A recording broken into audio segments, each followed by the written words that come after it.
नमस्कार दोस्तों। बहुत समय पहले की बात है। पृथ्वी पर पाप और अधर्म बहुत बढ़ गया था। ऐसे समय में अयोध्या के महान राजा सागर ने सोचा, मुझे एक ऐसा यज्ञ करना चाहिए जिससे धर्म की स्थापना हो और मेरा राज्य समृद्ध बने। उन्होंने शुरू किया अश्वमेध यज्ञ। यह एक ऐसा यज्ञ था जिसमें एक पवित्र सफेद घोड़ा छोड़ा जाता था। वह घोड़ा अलग अलग राज्यों से होकर निकलता। अगर उसे कोई नहीं रोकता तो वह राजा चक्रवर्ती सम्राट बन जाता। राजा सागर ने घोड़ा छोड़ा और यज्ञ शुरू किया, पर कुछ दिनों बाद घोड़ा गायब हो गया। राजा सागर को बहुत आश्चर्य हुआ। उन्होंने अपने 60,000 पुत्रों को आदेश दिया, घोड़े को ढूंढो, हमारा यज्ञ अधूरा नहीं रहना चाहिए। लेकिन किसी को क्या पता, स्वर्ग के राजा इंद्र इस यज्ञ से डर गए थे।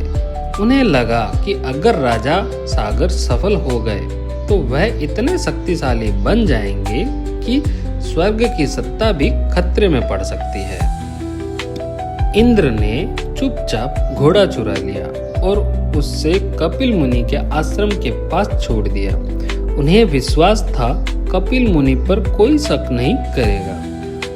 परंतु कहानी में ऐसा मोड़ आया जो पृथ्वी और आकाश को हिला देगा। राजा सागर के पुत्र घोड़े को खोजते खोजते पाताल लोक तक जा पहुंचे। वहां उन्होंने देखा घोड़ा कपिल मुनि के आश्रम के पास बंधा हुआ है और कपिल मुनि ध्यान में लीन है। बिना सोचे समझे उन्होंने मुनि पर घोड़ा चुराने का आरोप लगा दिया। मुनि का ध्यान भंग हुआ। जैसे ही उन्होंने अपनी आंखें खोली, उनकी आंखों के तेज से 60,000 पुत्र भस्म हो गए। उनकी आत्माएं मोक्ष नहीं पा सकी और पाताल लोक में भटकती रही। और दोस्तों, अगर आपको ये कथा पसंद आ रही है तो हमारे चैनल भक्ति वाणी को सब्सक्राइब जरूर करें, ताकि हम हर सप्ताह ऐसी ही भक्तिपूर्ण कहानियां आपको सुना सकें। सदियों बाद राजा सागर के घर के वंशज भागीरथ ने जन्म लिया। यह सब जाना उन्होंने निश्चय किया, मैं गंगा माँ को धरती पे लाऊंगा और अपने पूर्वजों को मोक्ष दिलाऊंगा। उन्होंने अपना राज्य त्याग दिया और हिमालय पर जाकर हजारों वर्षों तक तपस्या करी। तब जाकर ब्रह्मा जी खुश हुए, प्रकट हुए और बोले, गंगा माँ को भेजना तो आसान है, लेकिन उनका वेग बहुत तेज है और वे पूरी धरती को बहा सकती है। तुम्हें भगवान शिव जी की प्रार्थना करनी होगी। भगीरथ जी ने कैलाश पे जाके शिव जी की कठोर तपस्या शुरू कर दी। शिव जी प्रसन्न हुए, बोले, मैं गंगा को अपनी जटाओं में थाम लूंगा।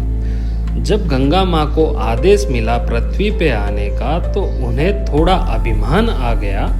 उन्होंने सोचा, मैं इतनी तेज बहती हूँ कि शिव जी भी मुझे नहीं रोक पाएंगे। लेकिन जैसे ही वो शिव जी के ऊपर गिरी, शिव जी ने उन्हें अपनी जटाओं में बांध लिया।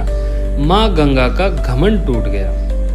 तब शिव जी ने अपनी जटाओं से एक पतली धार छोड़ी, जो धीरे धीरे पर धरती पे पहुंची। गंगा माँ अब शांति से धरती पर उतरने लगी। भागीरथ आगे आगे चले, माँ गंगा पीछे पीछे बहती रही। वे पाताल लोक तक जा पहुंचे, जहां उनके पूर्वजों की राख थी। और जैसे ही गंगा माँ का जल वहां पहुंचा और सभी आत्माओं को मोक्ष मिल गया। देवताओं ने पुष्प वर्षा कर दी और हर हर महादेव की गूंज चारों दिशाओं में होने लगी।